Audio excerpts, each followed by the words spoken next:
everyone. Welcome back to episode 2 of the Volume by Volume podcast. I'm Dai. And I'm Daughter.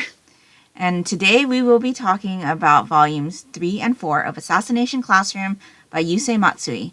This series is being published by Viz and is rated older teen. We are currently reading this for the Monochrome Manga Club. The Monochrome Manga Club is an in-real-life manga club that we host at a local Barnes & Noble.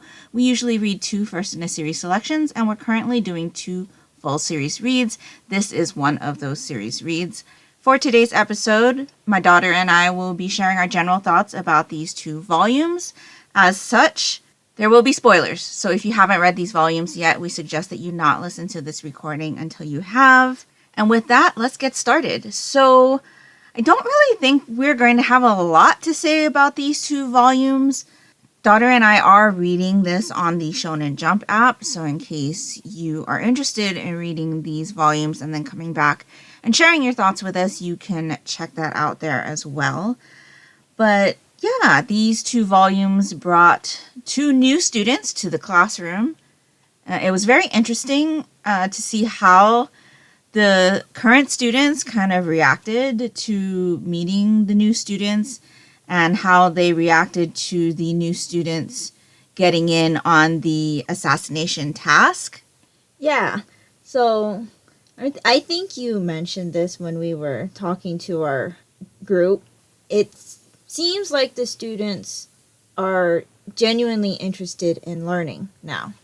So when Ritsu came to join in on the assassination shenanigans, their overall impression of the AI was quite negative because Ritsu was just trying to kill Koro-sensei. With complete disregard to them actually trying to learn something at the time, just continuously making attacks towards Koro-sensei. It was pretty interesting to see the students be all like, oh my gosh, there's a time and place for this. Plus the fact that they ended up having to clean up the mess afterwards. Oh yeah, because the ground was covered with anti-Koro-sensei bullets. And, even if they're not, harmful to humans, getting bombarded with things like that constantly could, eventually injure someone. True. Even if, the aim is perfect or whatever.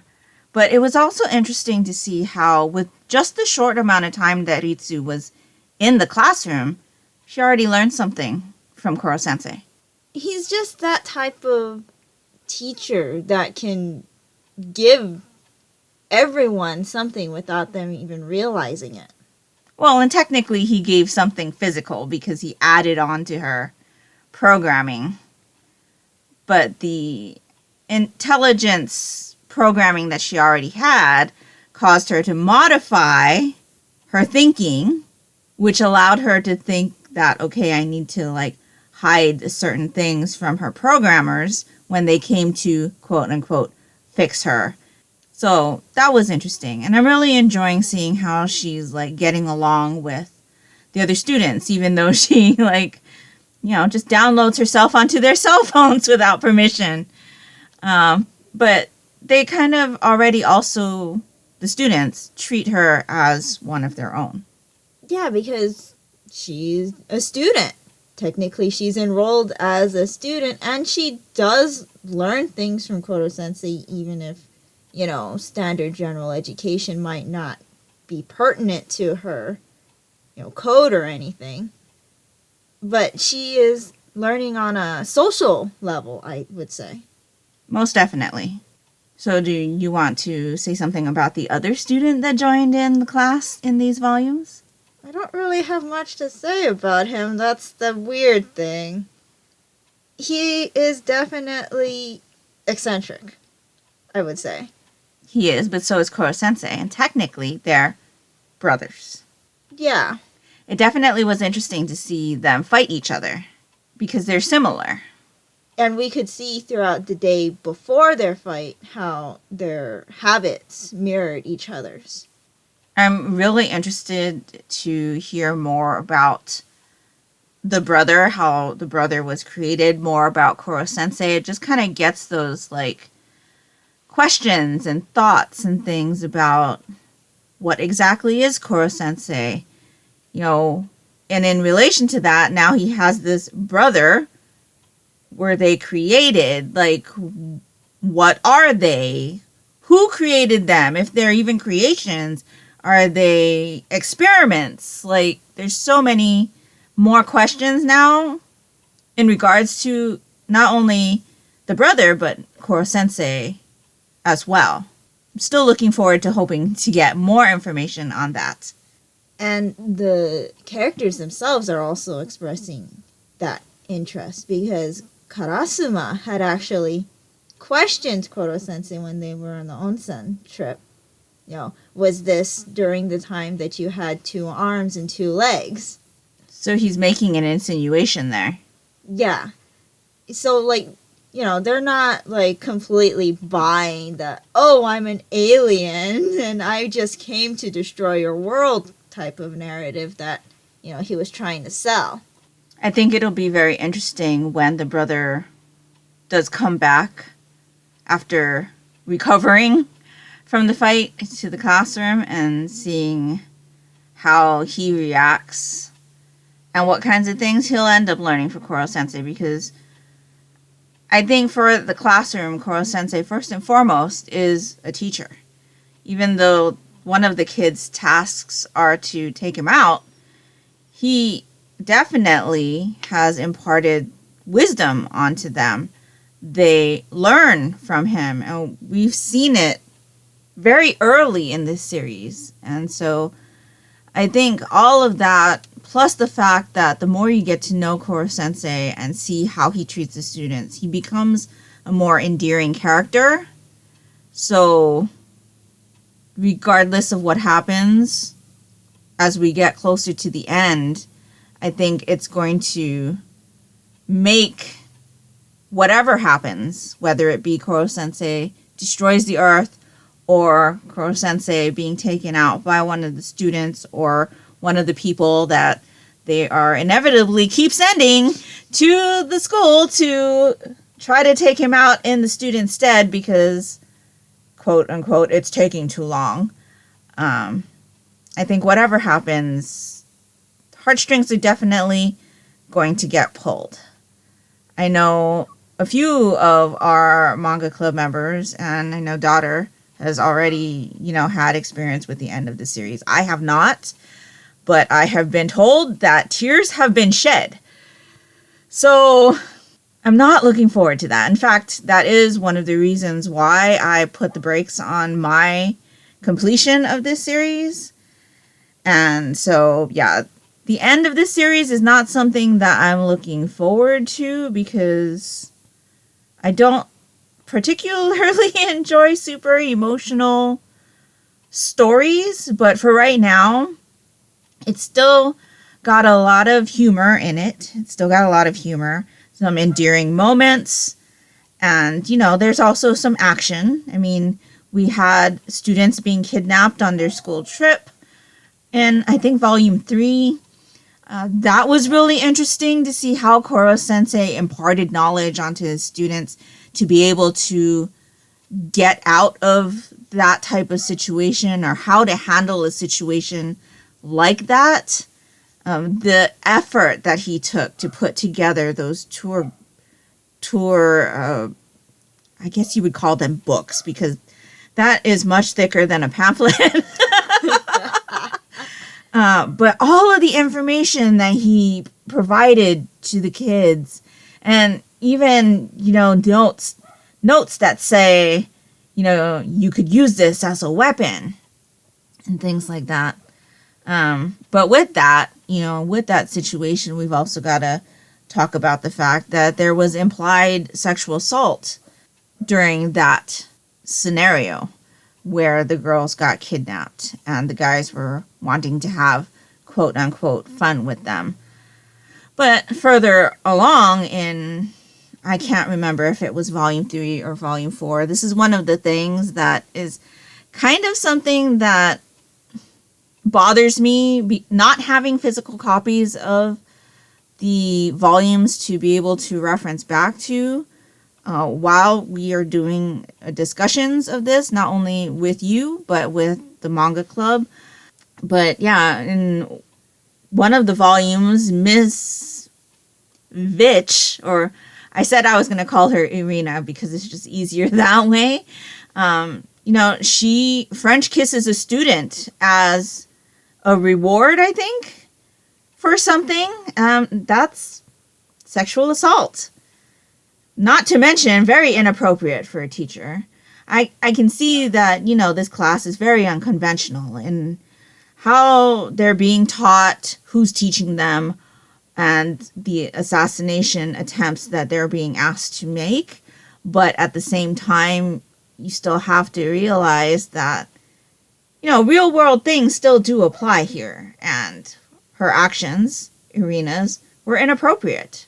They might have tried to soften the blow because they put the age gap between Irina and the students in a much closer bracket than what could have been.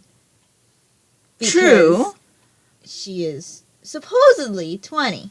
Doesn't quite look it, but they're middle school students. And I think that's also something that I'm forgetting a lot while I'm reading this series, because I constantly think these kids are in high school with the fact that they're trying to take out a teacher. There are also some things that they do that are much more mature in the way that they think things through that kind of make me forget how young they actually are. And some of them even look older than I would think a middle school student looks. So I think for me, there's a little bit of a disconnect there. But when you look at it, these are middle school students being taught by young 20s. She said she was flat 20. Okay, flat 20. Still inappropriate. I get this is fiction, but we still have to identify and point things out that could possibly be deemed harmful in a real life situation. And definitely, even though she doesn't have any, I don't think ill intention, she just doesn't know any better. It's still something that should probably be pointed out. So, yeah, there was that. I really enjoyed Kuro Sensei and Nagisa and Karma's trip to Hawaii. If you didn't know, daughter and I are from Hawaii. I was born and raised there. Daughter was born there and spent her first couple years of life there. So when they visited Hawaii, I was constantly looking at the pictures, trying to figure out where they had gone, because they didn't actually say which island they were going to. They just said they were going to Hawaii. I don't think they went to Oahu, just based on the drawing. So they probably went to either the big island of Hawaii, which is also referred to as Hawaii. And maybe that's just where they went. Could have been Maui, could have been Kauai. Those are the only islands that I'm familiar with. But yeah, I thought it was interesting to see them travel there for their little movie. Koro Sensei's costumes always crack me up, though, because it's really, your costumes don't make you look any more normal. In fact, I think the costumes make him stick out even more than he would if he had just gone the way that he normally looks. Wait, what disguise did he have at the movie theater? Because I only remember the veil. Well, he had the veil during the trip. Did he have... I think he wore some kind of hat. I thought that hat was for the baseball game, though. Or is he just cycling through disguises? Oh. He had a wig and a tiny nose. That's his, normal wig. Isn't that the same wig that he wore to the baseball game in volume, was it 1 or 2? Underneath the baseball With the cap? baseball cap. Right? Yeah, I don't think he has multiple wigs. Yeah, he's still... Well, besides the color of his skin also, which is something else that we talked about during the meeting, was the fact that because the manga is in black and white, you're kind of losing out on the change in colors that he can make himself. And so, like, all of these cover colors, I believe, are colors that we've seen as far as, you know, expressions that he kind of makes. Well, I guess expressions, because there is expressions on the cover, but, like, when he gets mad, he turns a color. Or when he's, like, feeling smug, he turns a color. And, you know, with all of his different emotions, he has, like, different colors that he turns to. And so it's something that's definitely missing from the experience of reading the manga. But I can't remember if he actually turns, like, a normal skin color or if he just stays yellow.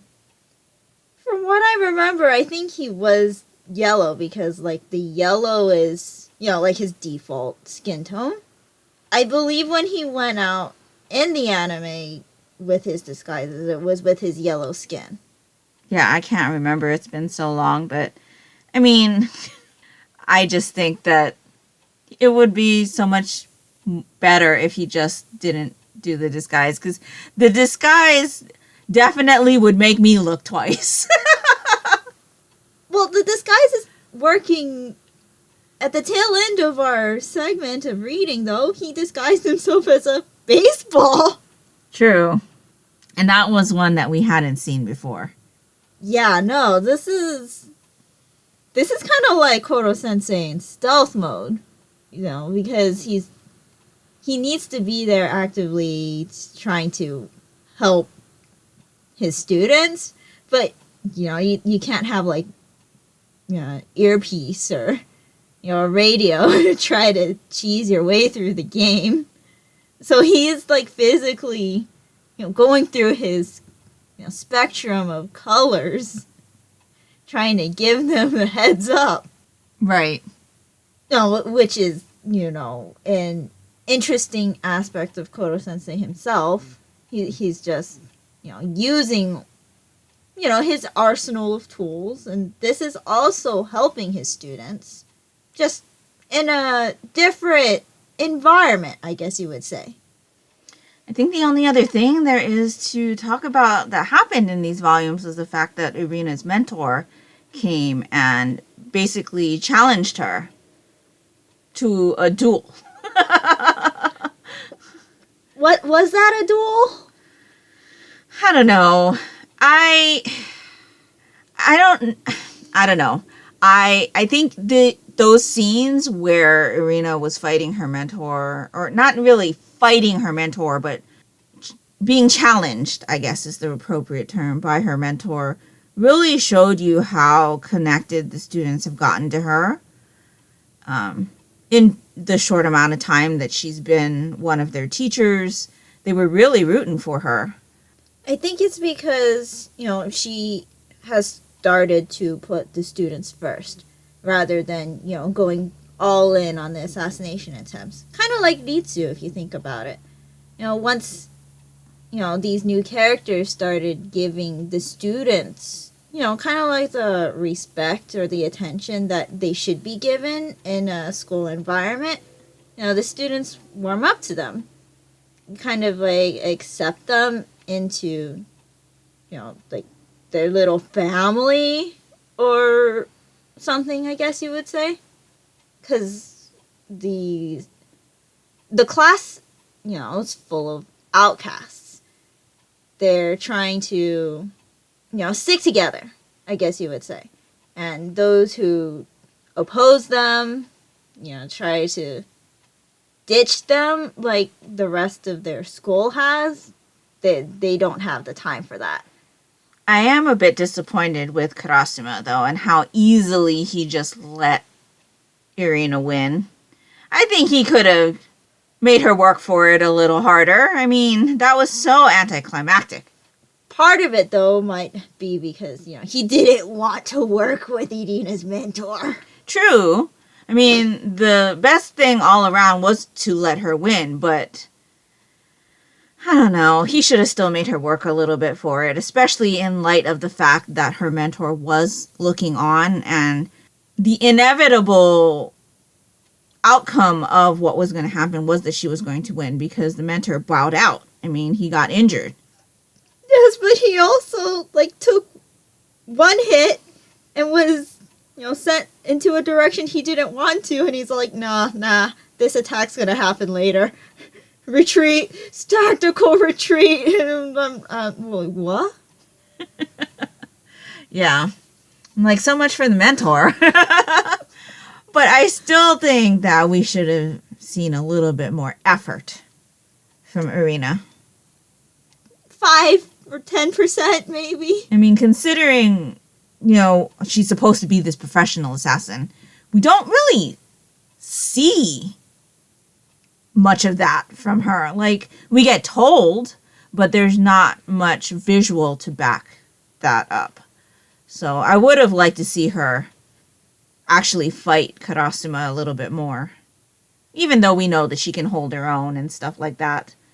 I do think, though, that those scenes where she was trying to get the hit on Karasuma was more for us to see how much the students, like, rooted for her. How, she has now become part of their family.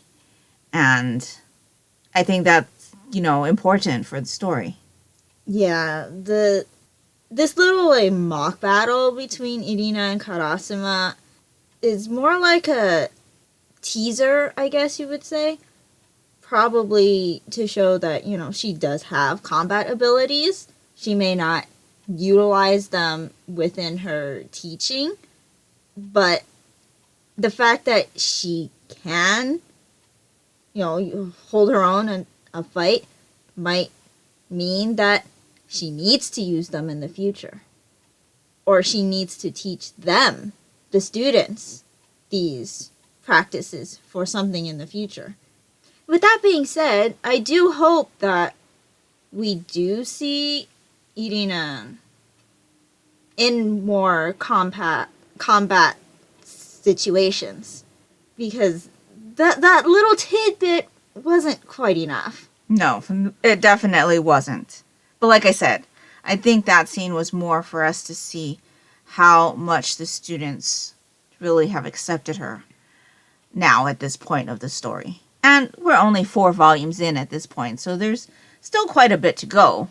So there is always the opportunity that we are going to see Irina actually flex a little bit. But I think we're still at that point where we're getting all of our characters together.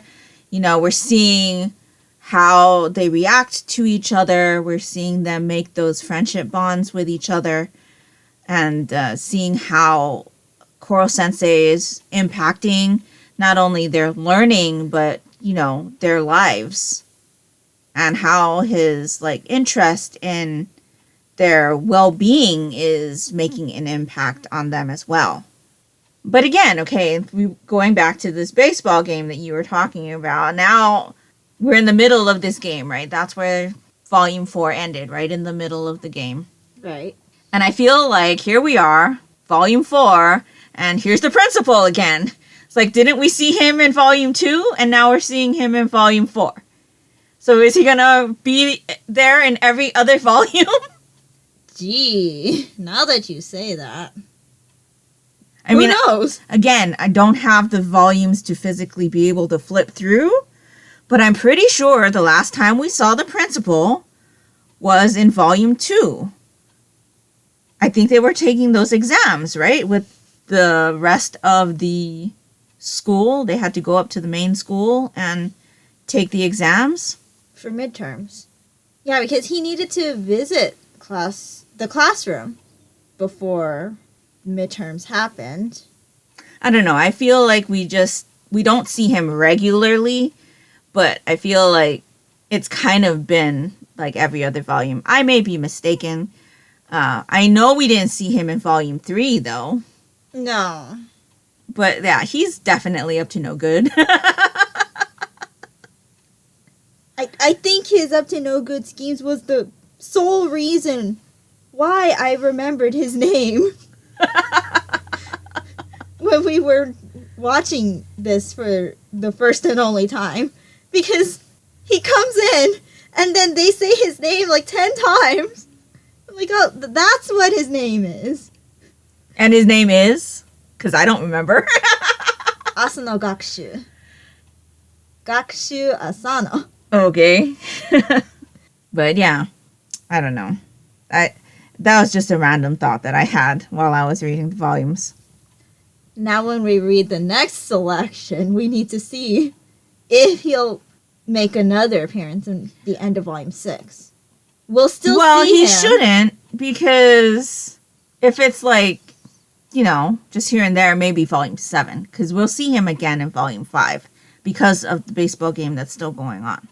Right. So maybe volume 7. Maybe he'll take a 1 volume break and we'll see him in volume 7. But it'll be interesting to like kind of try to keep note of when we see him, because he just seems to pop up in like unusual times in the story. They're quite inopportune times. I do presume that we'll see him anytime that Class 3E has to do something with the other classes. Yeah, definitely, because he wants to give the rest of the school that push that 3E doesn't get to have. But the question is, how often is that going to happen throughout this series? I'd be interested to know. And I really want Class 3E to kick the rest of the rest of the schools, but that I am like waiting for. Oh yeah. To show how much Koro Sensei has done for them. That will be the class's version of sweet revenge. Though, you know, with the midterms there was a little bit. Now we have this baseball game and it looks like there's going to be a little bit. So I think it should start increasing. We want this trend. We want an increase of sweet revenge. Oh, yeah. I think that'll be fun. Talking about the series like this, though, does make me want to revisit the animation. Partly for, you know, motion, and partly for color and emotion. Right. Because I do feel like we are missing out. Like when Koro Sensei blushes or he gets embarrassed or, you know, he gets angry, we're missing out on those different colorations that he makes himself. But even in the black and white, I'm still really enjoying the story at this point. I'm looking forward to reading volumes 5 and 6 in March. So I think that's pretty much all we have for today. Yeah, I think so. So let us know down in the comments below if you've read these volumes, what you thought of them. And if nothing else, and you'd just like to let us know that you were here, if you could leave us a baseball emoji down in the comments below, that would be greatly appreciated and would really help us out, and that will do it for us today. And with that, we hope that you will join us as we continue to read Assassination Classroom volume by volume. Bye!